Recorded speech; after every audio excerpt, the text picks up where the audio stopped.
Not simply that Mandela, who is the jolly guy, the fellow jolly, laughable, funny, and everything else, but someone who was a pragmatist in his response to the dynamics that were happening in this country.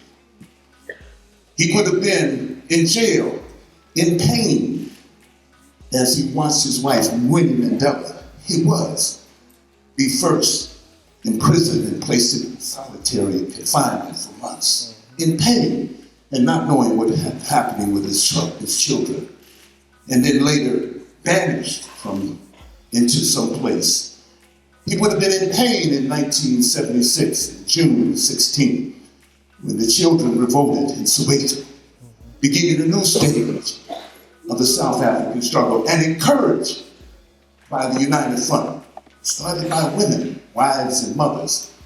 Albertina Sisulu, one of the leaders of that, as she began to find another way to fight this insidious system outside, while the ANC inside, while the ANC had been banished. That Mandela, who we began to see that, but also he would have been encouraged by the stalemate between South African and Cuban troops at the Battle of Cedar Colorado, where South Africans came to the negotiating table, not only to end the nightmare in South Africa, but also the nightmare in Namibia, and also contribute to his own liberation, his own freedom as well. This is the Mandela. And as we move further into his presidency, knowing that the ideals of the Freedom Charter could not be embraced fully with their first Reconstruction plan in 1994, but trying to do whatever he could in his position as the president, knowing that it is for us in the future, not only South Africans, but for all of us to make a world that works for all of us. He stood tall at those moments when you needed someone to stand tall.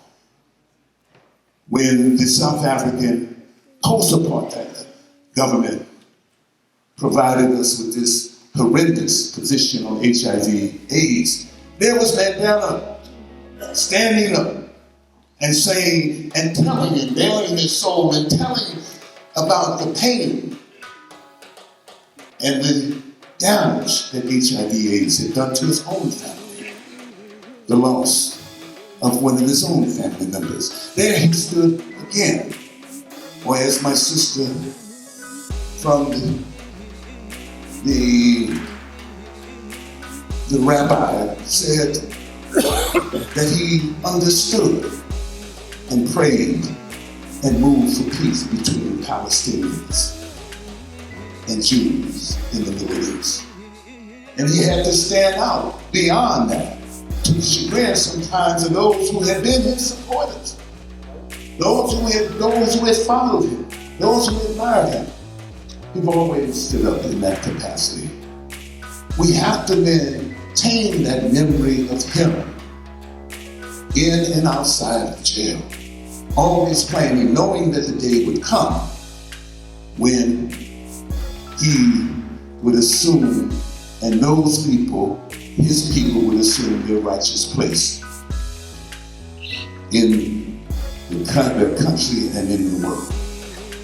That Mandela has to resonate with us.